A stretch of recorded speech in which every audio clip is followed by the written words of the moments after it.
پاک نے ان کو مخاطب کر کے کہا، اے گروہ علماء، اے جماعت علماء، تم 13 تفسیریں یاد کر کے آئے تھے ایک آیت کی، کیا وہ میں نے شروع سے 13 تک صحیح بیان کیا؟ سب اپنے جبے اٹھانے لگے، کہا ہم تو یہ 13 تفسیریں پڑھ کر آئے تھے یہ سوچ کر کے کہ شیخ عبد القادر جیلانی کو 2-3 سے زیادہ تفسیریں نہیں آتی ہوں گی، 13 کے بعد آپ تو 40 تک پہنچے، وہاں تو ہمارا بھی علم نہیں پہنچا۔ جماعت علماء دنگ رہ گئے اور اس کے بعد توبہ بھی کیا، کہا ہمارے دلوں میں بدگمانی آ گئی تھی، ہم توبہ کرتے ہیں۔ غوث پاک عزیزان گرامی وقار سرکار بغداد رضی اللہ تعالیٰ عنہ کی ولایت پر تقریباً امت کا اتفاق، بعد میں آنے والے سارے مسلمان انہیں ولی مانتے ہیں، اور یہ اور بات ہے کہ ولایت تک سب کا اتفاق ہے، اب غوث کے مقام کے متعلق الحمدللہ ہم منفرد ہیں اس میں، اس لیے کہ ہم انہیں غوث اعظم بھی کہتے ہیں، استغاثہ بھی کرتے ہیں۔ یہ ایک الگ ٹاپک ہے جہاں شرک بدعت اور کفر کے فتوے لگتے ہیں کہ بریلوی اللہ کو چھوڑ کر اولیاء سے مانگتے ہیں، اور یہ بیویوں سے مانگ لیں تو کوئی حرج نہیں، ہاں اپنے بچوں سے مانگ لیں تو کوئی حرج نہیں، بلکہ چپراسی اور نیتاؤں سے مانگ لیں تو کوئی حرج نہیں۔ کسی صاحب نے آ کر کے مجھ سے کہا تھا آپ غوث اعظم کیوں کہتے ہیں؟ اعظم اللہ ہوتا ہے سب سے اعظم، غوث کہیں ٹھیک ہے۔ سلفی صاحب تھے، ہم نے کہا کہ آپ کو سرکار عبد القادر جیلانی کو غوث اعظم کہنے پر اعتراض ہے، لیکن ایک چوڑا چمار ملک کا پرائم منسٹر بن جائے تو اسے وزیر اعظم کہہ دیتے ہیں، کوئی دقت نہیں آپ کو، وہاں اعظم کہتے ہیں آپ، اعظم کہنے میں آپ کو وہاں جھجک بھی نہیں آتی، اور غوث پاک کو اعظم کہنے میں آپ کو شرم آنے لگتی ہے۔ یہ اپنے اپنے نصیبے کی بات ہے، آپ کا اعظم کوئی اور ہے، ہمارا اعظم کوئی اور ہے۔ عزیزان گرامی سرکار بغداد شہنشاہ ولایت سلطان الاولیاء سیدنا عبد القادر جیلانی رضی اللہ تعالیٰ عنہ، ماں کے پیٹ سے ہی ان کو ولایت عطا کی گئی، یہ وہ اولیاء میں سے ہیں جن کا پیدائشی اللہ تعالیٰ نے منتخب فرمایا ہے۔ بلکہ جس وقت آپ کی ولادت ہوئی یہ شعبان کا آخری دن، اور آپ کی والدہ ماجدہ کے بطن سے آپ اس عمر میں پیدا ہوئے جب عورتوں میں اولاد کی امید ختم ہو چکی ہوتی، آپ کی ماں کی عمر 60 سال کی تھی جب آپ پیدا ہوئے، یہ خود اپنے آپ میں ایک کرامت ہے۔ اور سرکار بغداد رضی اللہ تعالیٰ عنہ جب جیلان میں پیدا ہوئے تو آپ کا معمول تو دیکھیں، آپ کی ماں خود بتاتی ہیں، دوسرے سال غالباً لوگوں کو چاند میں شک ہو گیا، 29 کا چاند نظر آیا کہ نہیں آیا، بعض کہنے لگے ہو گیا ہوگا، بعض کہنے لگے نہیں ہوا ہوگا، تو یوم الشک کہتے ہیں، یعنی 30واں جو شعبان کا ہوتا ہے، وہ ایک رمضان بھی ہو سکتا ہے 30 شعبان بھی۔ تو لوگ آئے حضرت فاطمہ ام الخیر کے پاس جو غوث پاک کی ماں ہے، پوچھا کہ کل کا چاند ہوا کہ نہیں ہوا، ہمیں شک ہو گیا ہے۔ آپ نے کہا چاند ہو گیا ہے اور رمضان شروع ہو چکا ہے۔ کہا کیسے؟ کہا صبح سے میرا بیٹا عبد القادر دودھ کو منہ نہیں لگایا ہے، اور میرے بیٹے کا یہ معمول ہے پچھلے رمضان سے ہی، جس وقت غوث پاک پیدا ہوئے رمضان شروع تھا۔ ان کی ماں کہتی ہیں سحری سے لے کر افطار تک غوث پاک اپنی ماں کا دودھ نہیں پیتے تھے۔ یہ بچپنے میں ماں کی گود میں روزے کا آپ کے اوپر کوئی مکلف نہیں تھے، آپ احکام شریعت ابھی آپ کے اوپر لاگو نہیں تھے، لیکن اللہ کا ایک ولی آتا ہے تو وہ نظام خدا قائم کرنے کے لیے آتا ہے۔ آج میں اسی پر گفتگو کرنا چاہوں گا، اللہ کے اولیاء ظاہر کیوں ہوئے دنیا میں اور کیوں آتے ہیں؟ ان کا سب سے بڑا مقصد دنیا میں آنے کا، جلوہ بار ہونے کا، وہ یہ ہوتا ہے کہ نظام خداوندی کو زمین پر قائم کریں، جس کی کائنات ہے اسی کی بات یہاں پر قائم ہونی چاہیے۔ اب یہ باتیں وقت کے ساتھ گزرتی جاتی ہیں اور لوگ بھول جاتے ہیں، آپ سب کو پھر میں یاد دلا دوں، میرے عزیز میں نے بھی اور آپ نے بھی اللہ سے ایک وعدہ کیا ہے، ہماری روحوں نے اللہ سے وعدہ کیا ہے۔ جب اللہ تعالیٰ نے ہمیں پیدا بھی نہیں کیا تھا اس وقت ہماری روحوں کو بلا کر اس نے ایک وعدہ لیا، الست بربکم، کیا میں تمہارا رب نہیں ہوں؟ میں تمہارا مالک اور خالق نہیں ہوں؟ تو سب کی روحوں نے کہا تھا قالوا بلا وربنا، کیوں نہیں مولا، تو ہی تو ہمارا رب ہے۔ رب تعالیٰ نے فرمایا کیا تم اسی وعدے پر برقرار رہو گے دنیا میں جانے کے بعد؟ سب نے کہا تھا ہم وعدہ کرتے ہیں مولا اسی پر باقی رہیں گے۔ یہاں آنے کے بعد کتنے وہ لوگ ہیں جو اس کی ربوبیت کا اقرار کرتے ہوئے اس کائنات میں صرف اس کے گن گاتے ہیں۔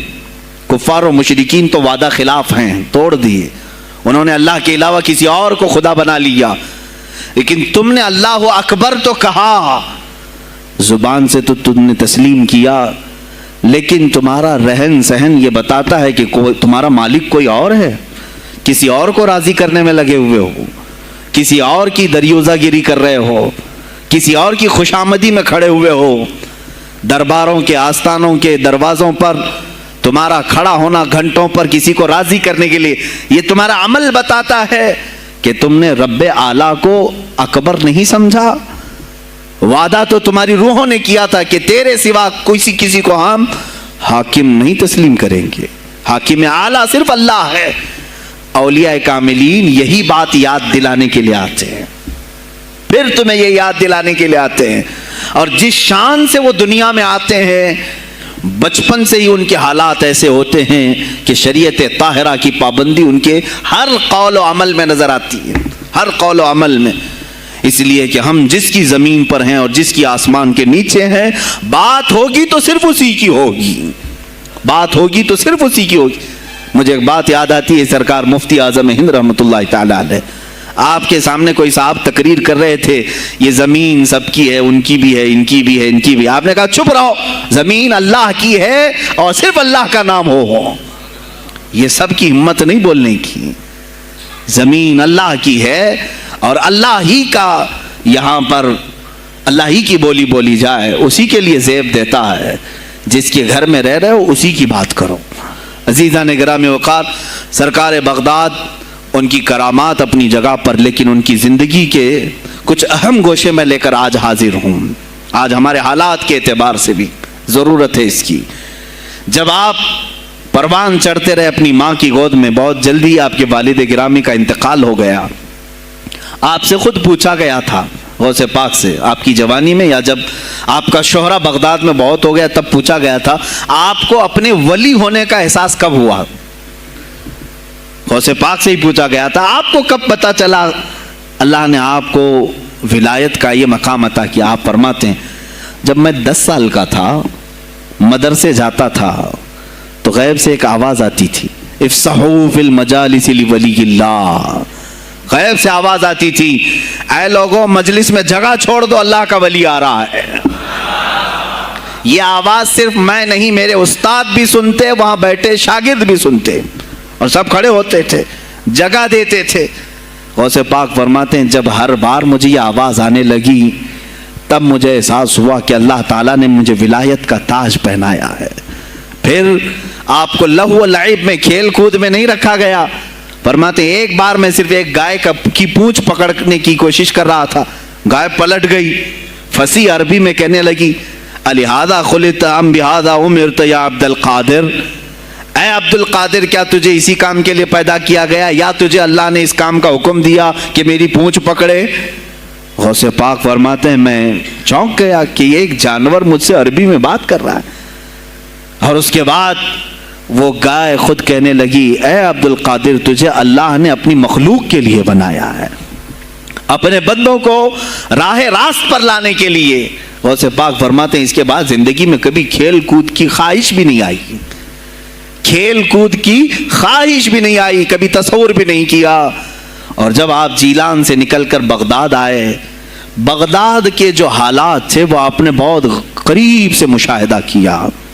میرے عزیزو آج کے جو حالات ہیں نا، آج کے جو حالات میں نے پڑھا اس سے بھی زیادہ ڈینجر حالات اس زمانے کے تھے۔ آج لوگ حالات کی شکایت کرتے ہیں، بہت سارے علماء مولانا ہم سے کہتے ہیں حالات اب صحیح نہیں ہیں، ویسے نہیں ہے پہلے۔ میں تمہیں غوث پاک کے حالات بتاتا ہوں، اس وقت سیاسی حالات کیا تھے۔ اس وقت سیاسی حالات اتنے خطرناک ہو چکے تھے، بغداد میں شیعوں نے اپنا گڑھ جمایا تھا، یہاں تک کہ ہر عالم پر، ہر واعظ پر، ہر امام مسجد پر پابندی تھی، سیدنا ابو بکر صدیق اور حضرت عمر کا کوئی نام نہیں لے سکتا تھا، کوڑے مارے جاتے تھے۔ شیخین کا اگر کسی نے نام لے لیا کسی عالم نے، کوڑے مارے جاتے تھے۔ خلیفہ واثق باللہ تک یہ تاریخ چلی بغداد میں، اور سلطنتیں ٹوٹ چکی تھیں، سیاسی حالات اس قدر خراب ہو چکے تھے، چھوٹی چھوٹی ٹکڑیوں میں بٹ چکے تھے مسلمان۔ مصر کی طرف دیکھیں تو فاطمی حکومت قائم ہو گئی تھی، وہ اپنے آپ کو فاطمی کہہ رہے تھے۔ بغداد میں عباسی خاندان حکومت کر رہا تھا، اور وہ بھی سمٹ کر کے صرف بغداد کے اطراف رہ گئی بس۔ پھر ترکی کی طرف دیکھیں تو سلجوکی خاندان تھا، ایک ایک ٹکڑا حکومت کر رہا تھا، اور یہی آپس میں دست بگریباں تھے، ایک دوسرے سے لڑ رہے تھے۔ اور پھر پلس اس پر ایسا کہ بازنطینی جو عیسائی تھے، صلیبی تھے، ان سلطنتوں کو آپس میں لڑا کر کے اس قدر شدت پیدا کر چکے تھے کہ بغداد والا مصر نہیں جا سکے، مصر والا ترکی نہ آ سکے۔ پھر ادھر بخارا، سمرقند، نیشاپور، یہ جو رشیا میں ہیں آج، ازبکستان وغیرہ میں، یہاں الگ ایک سلطنت قائم تھی، اور ہند میں الگ کفرستان تھا۔ سب جگہ الگ الگ حالات تھے، اور مسلمانوں کے لیے اس زمانے میں ایسے حالات ہو گئے جیسے لاک ڈاؤن ابھی کا سیم۔ میں آپ کو بتا دوں سچویشن، لاک ڈاؤن میں کیا ہوا تھا معلوم ہے؟ یہ ہمارے طلبہ دیکھیں 8 مہینے سے بیٹھے ہوئے ہیں، مدارس میں نہیں گئے، حفظ قرآن کر رہے تھے، عالم دین بن رہے تھے، مدرسے بند ہیں نا، گھروں میں بیٹھے کچھ تو آوارہ گردی کر رہے ہیں۔ اسی طرح کالج کے بچے بھی، اسکول کے بچے بھی، سب چھوٹے ہوئے ہیں لاک ڈاؤن کی وجہ سے۔ سیم یہی سچویشن اس زمانے میں ہوئی۔ بغداد علمی مرکز تھا، کوفہ اور بصرہ علم کے مرکز تھے، آپسی رنجشوں کی وجہ سے بادشاہوں کی طلبہ ایک جگہ سے دوسری جگہ کا سفر نہیں کر سکتے تھے، بغداد کے سارے مدرسے بند پڑے ہوئے تھے، کیونکہ طلبہ آ نہیں سکتے۔ کہاں سے آئے تم؟ مصر سے آئے، واپس جاؤ، اس سلطنت میں کیا کر رہے ہو؟ اس طرح کی سختیاں، یہاں تک کہ یہی زمانہ ہے جب حسن بن صباح نام کا ایک ایسا منافق جس نے اس زمانے کے بادشاہوں کو خرید لیا اور کچھ لوگوں کو نشے کا خوگر بنایا، حشیشین وغیرہ آپ نے سنا ہوگا، صلاح الدین ایوبی کا زمانہ ہے یہ۔ غوث پاک سے صرف 4 سال بعد صلاح الدین ایوبی آئے، صرف 4 سال بعد۔ اس زمانے میں حسن بن صباح نے ہزاروں نوجوانوں کو نشے کا عادی بنا دیا تھا، ہزاروں نوجوان۔ اور کیسا نشہ، کوکین، افیون وغیرہ سب تو لے کر کے تو لوگ ہوش میں آ جاتے ہیں۔ وہ ایسا تھا کہ اس نے جو نشہ دکھایا تھا، ایک چھوٹے سے کمرے میں ان کو رکھتا اور انہیں بتاتا کہ یہ درخت ہیں، یہ نہر ہے، یہ محل ہے، یہ حور ہے، تو اسے وہ جنت ہی سمجھتے تھے۔ اور پھر اس کمرے سے باہر نکالتا اس کو، تڑپ تڑپ کے آدمی مر جاتا کہ مجھے میری جنت میں واپس کرو۔ وہ جنت نہیں، کمرہ ہوتا تھا، لیکن نشہ اسے ایسا کرایا جاتا تھا کہ اس کمرے کو وہ جنت سمجھنے لگتا تھا۔ اور ان نوجوانوں سے کیا کرایا جاتا تھا؟ ان کو نشے کا عادی بنا کر کے باہر نکالا جاتا، انہیں ٹارگیٹ دیا جاتا، فلاں مجلس میں جاؤ، فلاں خلیفہ کو قتل کرو، فلاں وزیر کو مارو، فلاں سپاہیوں کو مارو، فلاں عالم دین کا قتل کرو۔ اور وہ اپنا ٹارگیٹ پورا کر کے آتے، اس لیے کہ انہیں نشہ چاہیے تھا۔ وہ 1 دن 2 دن سے زیادہ اس نشے کے بغیر رہ نہیں پاتے ہیں، وہ اپنا ٹارگیٹ کرنے کے لیے اپنی جان بھی جوخم میں ڈالتے ہیں۔ اس طرح کے کئی حملے خلفاء پر کرائے حسن بن صباح نے۔ اور جانتے ہیں، میں نے آج تاریخ دیکھی، حسن بن صباح نے علماء اہل سنت کو، اس زمانے کے 40,000 علماء کو قتل کرایا۔ یہ وہ زمانہ تھا جب بغداد کا حال یہ تھا کہ نشہ زیادہ ہو چکا تھا، علم دین کے مراکز بند ہو رہے تھے، اور علماء بولنے میں ہچکچا رہے تھے، ڈر رہے تھے، اور سلطنتیں آپس میں ایک دوسرے سے ٹکرا رہی تھیں۔ جو خلیفہ بیٹھتا وہ نہایت عیاش قسم کا خلیفہ آتا تھا۔ اکثر خلیفہ عیاش آئے، ان کے حریم میں، ان کے حرم خانے میں، یعنی ان کے محل میں 40 عورتیں ہوا کرتی تھیں، جن کے ساتھ وہ وتی کرتے, جمع کرتے, جبکہ وہ مسلمان خلیفہ ایک بادشاہ کے لیے چاہے کوئی بھی ہو 4 سے زیادہ کی اجازت ہے, 40 کنیزاؤں کے ساتھ وہ زندگی گزار رہے ہوتے. اس میں عیسائی بھی ہوتی, یہودی بھی ہوتی, سب قسم کی ہوتی. یہ خلفاء کا حال تھا. تم کیا کہہ رہے ہو ہمارے زمانے کو؟ ارے حالات برے ہیں, حالات برے ہیں. ابھی اور میں بتاؤں کتنے برے حالات اس زمانے میں تھے. علماء کو کوڑے مارے جاتے تھے اگر بولے. ارے شیخین کا نام لینے پر پابندی بغداد میں لگ گئی ہو, اس سے بڑا اور ظلم کیا ہو سکتا ہے؟ سیدنا ابو بکر صدیق, حضرت عمر کا نام لینے پر کوڑے مارنے لگائے جاتے. ایسے حالات میں شہنشاہ بغداد سیدنا عبد القادر جیلانی بغداد آئے ہیں جب آپ کی عمر صرف 18 سال کی تھی. 18 سال کی جوانی میں آپ نے ملاحظہ کیا, حالات کو دیکھا, تعلیم حاصل کی بڑے بڑے اساتذہ سے. آپ کے اساتذہ فقہ میں الگ ہیں, حدیث میں الگ ہیں, تفسیر میں الگ ہیں, علم کلام میں, کئی علوم و فنون پہ آپ نے مہارت حاصل کی. اس کے بعد حالات دیکھ کر کے آپ نے کیا کہا, یہ اب یہاں سے میں ہر ایک عالم دین کے لیے بشمول من میرے لیے نصیحت سمجھتا ہوں. غور سے سن لیں. غوث پاک رضی اللہ تعالیٰ عنہ کی زندگی میں ایک موڑ ایسا آیا, اور شاید میں نے بھی کبھی کئی مرتبہ اس طرح سوچا ہے, میں کمپیئر نہیں کر رہا ہوں, لیکن سنیں, حالات کو دیکھ کر کے غوث پاک نے جنگل کا رخ اختیار کر لیا. کیا لینا دینا ہے اس دنیا سے؟ اور آپ خود فرماتے ہیں کہ میرے دل میں یہ ارادہ تھا نہ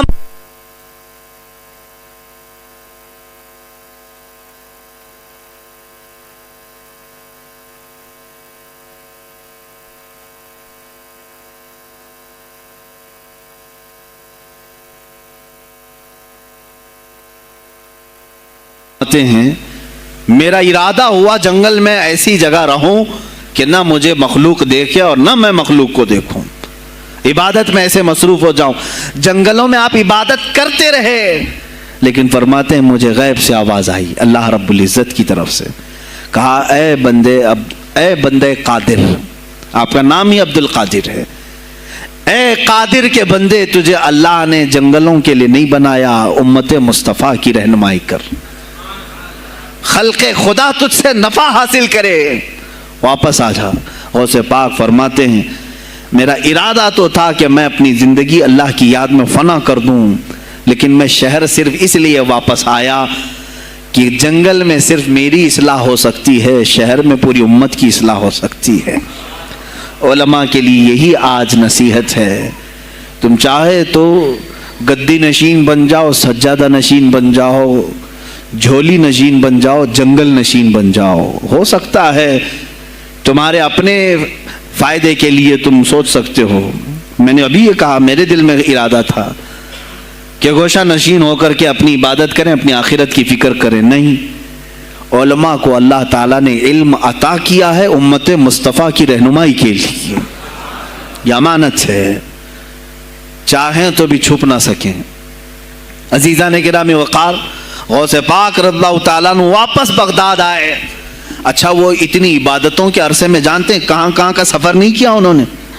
جنگلوں کا سفر, صحراؤں کا سفر, بیابانوں کا سفر, یہاں تک کہ سری لنکا کی سرزمین تک پہنچے, ملتان تک آئے.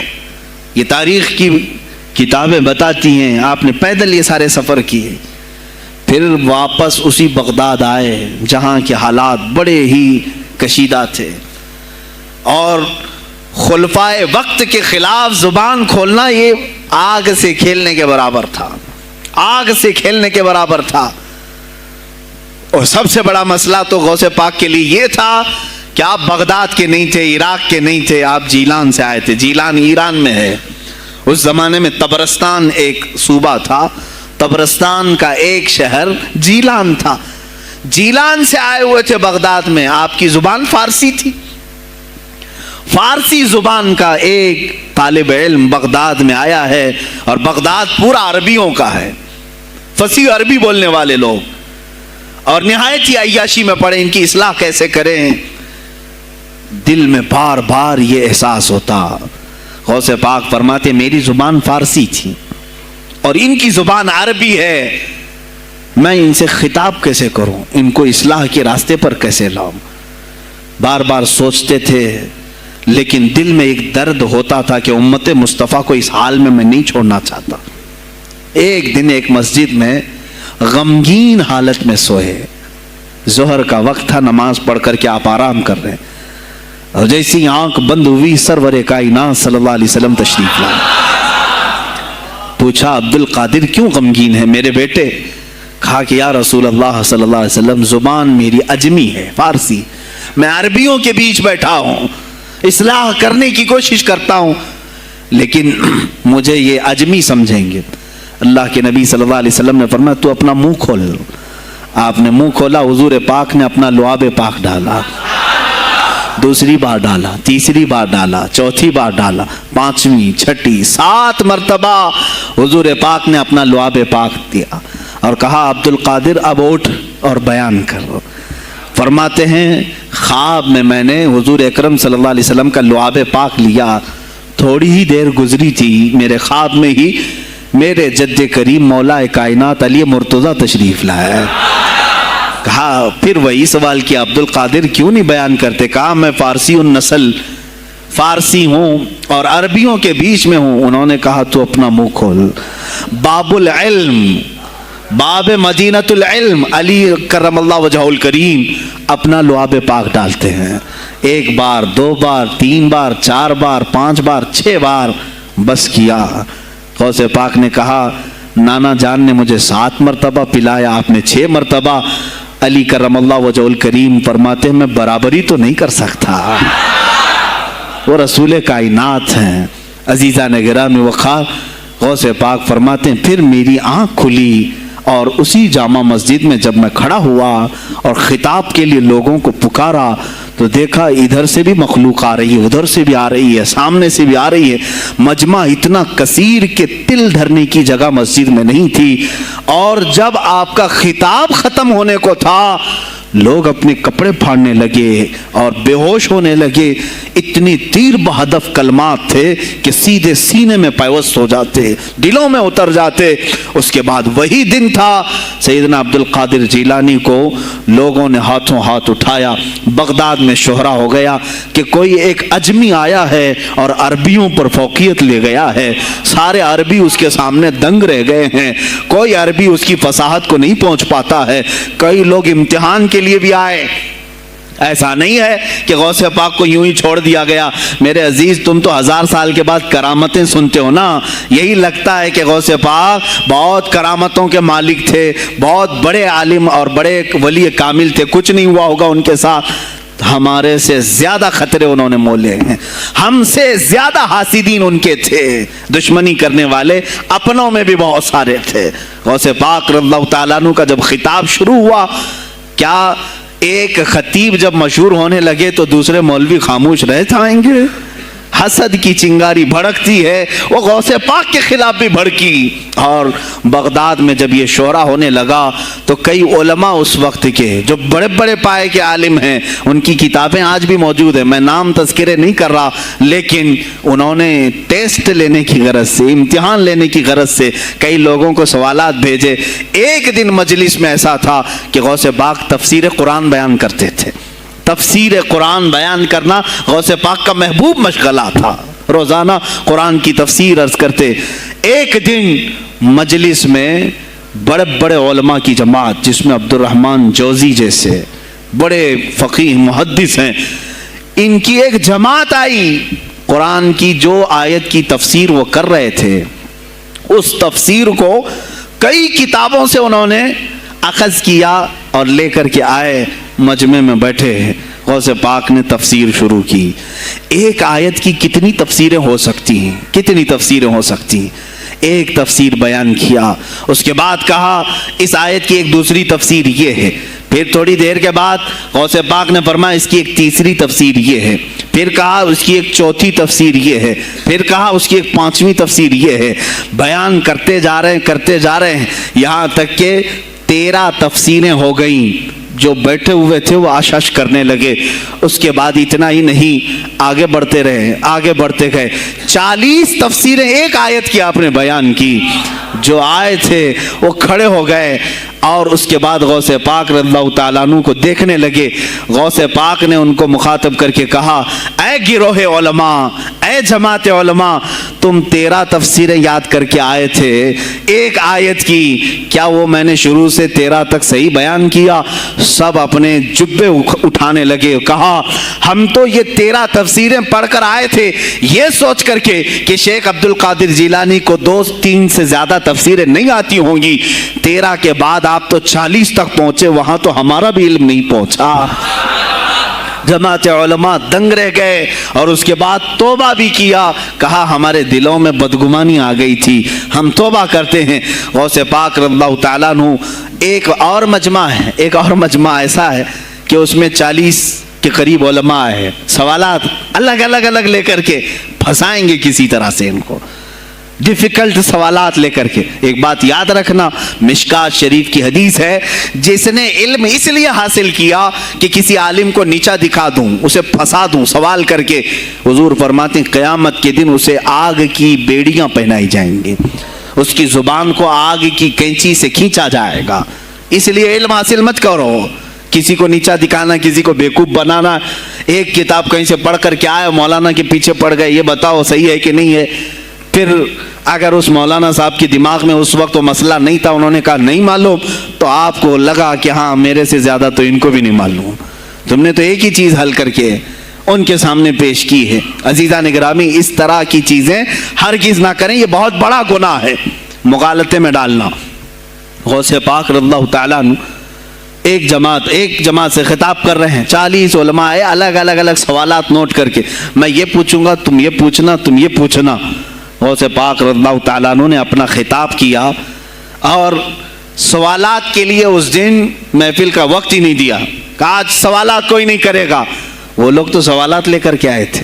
سب مجمع میں خطاب کے بعد جس کو جو پوچھنا ہے آپ کہتے ہیں کہ پوچھ لو, اس دن کا کوئی نہیں پوچھے گا, آؤ صرف مصافحہ کر کے جاؤ, آؤ صرف مصافحہ کر کے جاؤ. تو یہ جو علماء کی جماعت تھی, ان کو بلایا. ایک آتے ان کو سینے سے سینہ لگاتے اور کہتے تیرا یہ سوال تھا, اس کا یہ جواب ہے. دوسرا آتا, اس سے کہتے تو یہ گھر سے سوچ کے آیا تھا, تیرا سوال یہ ہے, اس کا جواب یہ ہے. اس طرح 40 سے مصافحہ کیا, معانقہ کیا. ان کے سوالات کے پوچھنے سے پہلے جوابات بھی دے دیے اور اس کے بعد کہا کہ اے گروہ علماء, تم سوال کرتے اور میں جواب دیتا تو عبد القادر کی کیا اس میں خصوصیت تھی؟ تم سوال بھی نہ کرو, میں جواب دوں, تب پتا چلے گا کہ میں بندہ قادر ہوں, میں قادر کا بندہ ہوں. تم نے سوال بھی نہیں کیا اور میں جواب دوں تو تمہیں احساس ہوگا کہ میں قادر کا بندہ ہوں. اللہ رب العزت کا کی صفاتی نام ہے. عزیزان گرامی وقار, علماء نے تنگ کیا, پریشان کیا, آپ کے مجموعوں کو روکنے کی کوشش کی, لیکن ایسا نہیں ہے کہ غوث پاک نے ہر ایک کو اپنی کرامت سے زیر کر دیا ہو, ان علماء کو پورا سلا دیا ہو. نہیں, فیس کیا ہے, مقابلہ کیا ہے, پریشانیاں اٹھائی ہیں. اور خلفاء کے وقت کے سلاطین کی بھی بہت ساری ایسی سختیاں تھی جس کو آپ نے برداشت کیا. کئی لوگوں نے آپ پر پابندیاں لگانے کی کوشش کی تھی. یہ تو سرکار غوث پاک کی استقامت تھی کہ آپ جمے رہے. اور سب سے بڑا کام آپ کا کیا تھا معلوم؟ خانقاہ کے گدی نشینوں, غور سے سنو, جو غوث پاک کا نام لیتے ہیں, سرکار غوث پاک رضی اللہ تعالیٰ عنہ کی اس صفت کو میں بیان کروں تو یہ بغلیں جھانکیں گے. ابھی غوث پاک نے سب سے بڑا کردار کیا کیا جانتے ہیں آپ؟ لوگ کہتے ہیں خانقاہی ماحول قائم کرنا ہے, اللہ اللہ کرو, تسبیح لو, دلوں کی صفائی کرو, سب صحیح ہے, لیکن غوث پاک نے تقریباً 25 سال صرف جہاد پر بیان کیا ہے, صرف جہاد پر. کہا کہ اے گروہ مسلمین, تم پر اللہ نے ذلت مسلط کر دی ہے اس لیے کہ تم نے کوششیں ترک کر دی ہیں. حکومتوں کو صحیح کرنے کے لیے آپ نے باغ ڈور سنبھال لی تھی. غوث پاک جب بیان کرتے منبر سے تو وقت کا جو تخت تھا وہ بھی ہلنے لگ جاتا تھا. خلیفہ مستنجد باللہ, اس زمانے کا خلیفہ ہے, اور تنگ آ گیا غوث پاک کے پاس جب وہ بیان کرتے اور ان کی عیاشیاں کھول کھول کر کے ذکر کرتے تو لوگوں میں اب احساس جاگنے لگا کوئی تو اللہ والا آیا ہے جو نظام خداوندی قائم کرنے کی بات کر رہا ہے, نظام مصطفیٰ قائم کرنے کی بات کر رہا ہے. بغداد کی یہ حالات جب ہونے لگے میرے عزیزو, سلطان الاولیاء غوث پاک کی ہی شہ پر جانتے ہیں صلاح الدین ایوبی جیسا ایک مرد مجاہد پیدا ہوا ہے. یہ آپ کی تحریک تھی, غوث پاک کی تحریک تھی کہ جب بازنطینی عیسائیوں سے آپ نے اپنی پوری امت کو آگاہ کیا کہ تم سو رہے ہو, تم اپنی عیاشیوں میں ہو, تم اپنے نشے میں ہو, تمہارا دشمن تاک میں لگا ہے, گھات لگا کر کے بیٹھا ہے. اور ہوا بھی یہی کہ غوث پاک کے وصال کے صرف 10 سال بعد صلیبیوں نے حملہ شروع کر دیا بغداد پر, مصر پر, ترکی پر, ہر جگہ. اور یہی حملے کی وجہ تھی صلاح الدین ایوبی جیسا مرد مجاہد کھڑا ہوا اور پھر انہوں نے پورے بیت المقدس کو فتح کر کے اپنے سر ایک صحرا باندھا. آج تک امت اس کے احسان کو یاد کرتی ہے. میرے عزیزو, غوث پاک کے زمانے کے ہیں صلاح الدین ایوبی. اتنا ہی نہیں, آپ ہی کی تحریک تھی, غوث پاک کی تحریک تھی کہ تم جوانوں کو تیار کرو, تمہاری زندگی عیاشی کے لیے نہیں, اللہ کا نظام قائم کرنے کے لیے ہے. تم اللہ کا نظام قائم کرنے کے لیے آئے ہو دنیا میں, کیونکہ اللہ نے تمہیں خلیفۃ اللہ کہا ہے. اللہ کے تم خلیفہ ہو, تم نائب ہو اللہ کے. تم یہاں پر اپنی موج مستی کے لیے نہیں آئے. اب اس زمین پر بات ہوگی تو صرف میرے مولا کی ہوگی, اس زمین پر بات ہوگی میرے مصطفیٰ کی ہوگی. یہ سیدنا عبد القادر جیلانی کا اعلان تھا. ہے کوئی آج پیران اعظام وہ اعلان کریں کہ آج اس زمین پر صرف ہم ناموس رسالت کی بات کریں گے؟ کون ہے؟ کیوں بیٹھے ہو؟ غوث پاک سے اگر تمہاری ادنا سی نسبت ہے تو پھر تمہیں اپنے جوانوں کو, اپنے مریدوں کو یہ سکھانا ہوگا کہ موٹے موٹے نذرانے دینے سے نہیں چلے گا, اپنی گردنیں حضور کو پیش کرنے کے لیے تیار کرو. تم تیار ہو جاؤ اپنا خون اور اپنی گردن بارگاہ مصطفیٰ میں دینے کے لیے. یہ آج تربیت دو, ورنہ پھر دشمن تمہیں کچا چبانے کے لیے تیار ہے, کچا چبانے کے لیے تیار. عزیزان گرامی, میں غوث پاک کی تحریک آپ کو بتا دوں کون سی تحریک تھی. وہ صلاح الدین ایوبی جو بیت المقدس فتح کیا, یہ غوث پاک کی تحریک ہے. اور پھر چند سالوں کے بعد پورے عالم اسلام میں جو خلافت عثمانیہ قائم ہوئی, غازی ارطغرل جو آئے, یہ تحریک بھی غوث اعظم کی پیدا کی ہوئی تھی. آپ نے جوانوں کو متحرک کیا تھا اور پھر امت کا وہ شعور بیدار کیا تھا جو ان میں مردہ کر چکے تھے کچھ حکومت کے کارندے. میں سمجھتا ہوں اس وقت جتنے خلفاء بیٹھے ہوئے تھے خلافتوں پر, تخت پر, جو نام کے مسلمان تھے, یا اس کو ہماری زبان میں سمجھ لیں سب کانگریس کے تھے, جو منافق تھے, یعنی دکھتے تھے بس, لیکن اندر سے سب نفاق ہوتا تھا, نفاق ہوتا تھا. ہاں میں صاف کہوں گا, بغداد میں بھی کانگریس کا خلیفہ رہا ہوگا, مصر میں بھی اور ترکی میں بھی اور نیشاپور میں بھی, اس لیے کہ مسلمانوں کے خون چوس کر کے تخت پر بیٹھ تو جاتے لیکن پوری زندگی گزر جاتی, میرے مصطفیٰ کا نام تک نہیں لیتے تھے. ان کو بٹھاتے تھے مسلمان. آج آپ بھی تو یہی کر رہے ہیں, یہی کر رہے ہیں. ہم اپنا اپنا سمجھ کر کے جن کو اوپر تک بٹھاتے ہیں, پوری زندگی چھان مار کر کے دیکھ لو کب یہ نظام قرآن کی کبھی بات کیا ہے؟ کبھی میرے مصطفیٰ پر آنے والی آنچ کے لیے کھڑا ہوا ہے؟ کوئی نہیں کھڑا ہونے والا ہے. ان کے سفید کرتے اور ان کے سفید پاجامے سب کفن بن کر رہ جائیں گے اور کچھ بھی نہیں ہوگا. عزیزان گرامی وقار, آپ کو سرکار بغداد رضی اللہ تعالیٰ عنہ کی تحریک میں بتاؤں, ترکی سے نکلنے والی خلافت عثمانیہ یہ غوث اعظم کی پیدا کی ہوئی تحریک تھی. اتنا ہی نہیں, آپ کے آخری زمانے میں سرکار خواجہ غریب نواز معین الدین چشتی رضی اللہ تعالیٰ عنہ کی ملاقات بغداد میں ہوئی. معین الدین اجمیری رضی اللہ تعالیٰ عنہ کی ملاقات ہوئی.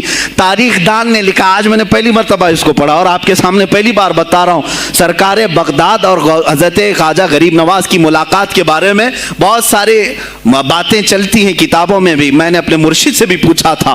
بہرحال ایک تاریخی ایک کتاب سے مجھے آج یہ بات ملی کہ سلطان الاولیاء غوث پاک نے حضرت خواجہ غریب نواز کو کیا وصیت کی تھی, کیا کہہ کر کے بھیجا تھا. ان کے پاس غوث پاک نے, غریب نواز نے بہت ساری انعامات, اوراد, وظائف, طرق, اجازات سب حاصل کیے, لیکن ہندوستان جب آئے کیا کیا انہوں نے؟ یہ بھی بتایا گیا کہ غوث پاک کی یہ تحریک تھی. کیا؟ سلطان الہند سرکار غریب نواز نے شہاب الدین غوری کو بلا کر کے ہندوستان میں پرچم اسلام لہرانے کا حکم دیا تھا. یہ تحریک بھی سرکار غریب نواز نے لائی تھی بغداد کے ولی کامل سے. تم کیا سمجھتے ہو یہ اولیاء خالی مسلح لے کر کے گھومتے تھے؟ یا اولیاء اکرام صرف گدی نشین تھے؟ نہیں میرے عزیزو, یہ حکومت وقت کو آنکھ میں آنکھیں ڈال کر بات کرتے تھے, اور پھر نظام مصطفیٰ کی بات للکار کر کے کرتے تھے. آج کے زمانے میں کچھ لوگوں نے اولیاء کو ایسا پیش کیا ہے جیسے وہ درویش بس جنگل میں رہتے تھے اور کچھ نہیں. نہیں میرے عزیزو, وہ اللہ کے شیر تھے, اللہ کے شیر تھے. اسی لیے تو اقبال نے کہا ہے اللہ کے شیروں کو آتی نہیں روباہی. وہ کبھی لومڑی پن کا انہوں نے اپنے آپ میں اظہار ہی نہیں کیا کہ نہیں یہ بھی چلے گا وہ بھی چلے گا, کبھی نہیں. وہ گرجتے تھے اپنے تخت پر, اپنی خانقاہوں پر. دیکھیں خلیفہ مستنجد باللہ, ابو المظفر اس کو کہتے ہیں, بغداد کا وہ خلیفہ, عباسی خلیفہ, بڑا طاقتور, اور اسی کے زمانے میں غوث پاک ہیں. ایک فارس سے آنے والے اجمی عبد القادر, شیخ عبد القادر, جب بغداد کی جامع مسجد میں بیان کر رہے ہوں, در و دیوار ہل رہے ہیں. وہ اپنے خلافت کے دربار میں بیٹھا ہے خلیفہ, اچانک بہت زور کی آواز آئی, پورے محل میں گونج گئی. پوچھا یہ آواز کیسی بغداد میں؟ لوگوں نے معلوم کر کے بتایا کہ شیخ عبد القادر جیلانی نے چھینک ماری, ان کے مریدوں نے صرف جواب دیا ہے. ان کو چھینک آئی تھی, جواب میں لوگوں نے یرحمک اللہ کہا, وہ خلیفہ وقت کے محل تک پہنچ گئی آواز. تو اس نے کہا یہ تو پورا ہلا دینے کی بات ہے. ایک بات یاد رکھو میرے عزیزو, آواز ہو سکتا ہے تمہاری مسجد سے باہر جائے نہ جائے, تمہاری آواز کا دار و مدار تمہارے گلے پر نہیں ہے. ایک بار تم پکارو گے, پہنچانا میرے مولا کا کام ہے. اب ہماری آواز کہاں کہاں تک پہنچتی ہے, کس کے ٹائر پھٹتے ہیں, یہ سب بات کی بات ہے. تم پکار کر کے تو دیکھو. اللہ رب العزت کے نام پر عزیزان گرامی وقار مستنجد باللہ آیا اور وہی کیا جو ہر عیاش کرتا ہے. ظاہر سی بات ہے, مولوی صاحب کچھ لے دے کے چھوڑ دو, جان بخش دو, جاؤ کہیں بیٹھو, آپ اللہ اللہ کرو. کہاں یہ حکومت سیاست کی باتوں میں آپ آ گئے؟ چند دنوں پہلے میں نے بھی سیاست کی بات کی تو مجھے بھی ایک مشورہ ایسا آیا کہ آپ کو انٹرسٹ ہے ایم پی بننے کا, ایم ایل اے بننے کا؟ میں نے کہا مجھے انٹرسٹ تو نہیں ہے, لیکن کرسی صاف کرنے کا انٹرسٹ بہت ہے. اس پر جو کچرا ہے اس کو صاف کرنے کا انٹرسٹ بہت ہے. انشاءاللہ العزیز وقت آئے گا وہ صاف ہوں گی بھی. عزیزان گرامی, مستنجد باللہ 10 اشرفیوں کی تھیلیاں لے کر سونے کی غوث پاک کے دربار میں آئے. آپ مریدین کے ساتھ بیٹھے, ارے وہ حال و قال کی مجلسیں ہیں. مستنجد باللہ آیا, غوث پاک کی بارگاہ میں کہا کہ یہ حضور آپ قبول کر لیں, نذرانہ ہے. آپ نے کہا تو رکھ لے اپنا نذرانہ, تو اپنے پاس رکھ لے. کہا کہ ہدیہ قبول کرنا سنت ہے, آپ سنت کے خلاف کرتے ہیں. غوث پاک نے کہا اللہ ایک تھیلی لیا اور اپنے بغل میں دبا کر کے اس کو نچوڑنا شروع کیا تو اس سے خون ٹپکنا لگا. خون اتنا ٹپکنے لگا تو حاضرین مجلس دم بخود رہ گئے. خلیفہ مستنجد باللہ بھی دیکھ رہا تھا. غوث پاک نے فرمایا ابھی تو یہ ایک تھیلی ہے, میں 10 کو نچوڑوں گا تو یہ خون تیرے دربار تک پہنچ جائے گا, تیرے دربار تک پہنچ جائے گا. تو مجھے وہ اشرفیاں دینے آیا ہے جو تو نے غریبوں کے مال کو چوس کر کے حاصل کیا, تو مجھے خریدنے کے لیے آیا ہے. اگر مجھے تیرے خاندان کی حرمت کا خیال نہ ہوتا تو میں آج پورے بغداد کی نالیوں میں اسی کا خون بہاتا. خلیفہ مستنجد باللہ بے ہوش ہو گیا, اور اس کے بعد جب ہوش آیا اس نے توبہ کیا اور آپ کے ہاتھ پر بیعت بھی کیا. اب اس کے بعد وہ خلیفہ ایسا پاک ہوا, نظر غوث جو پڑھی. اب اس کے بعد دربار خلافت کے حالات کیا ہو گئے سنیں. میں آج سیاست پر بات کر رہا ہوں. اب خلیفہ مستنجد باللہ کا دل جب صاف ہوا,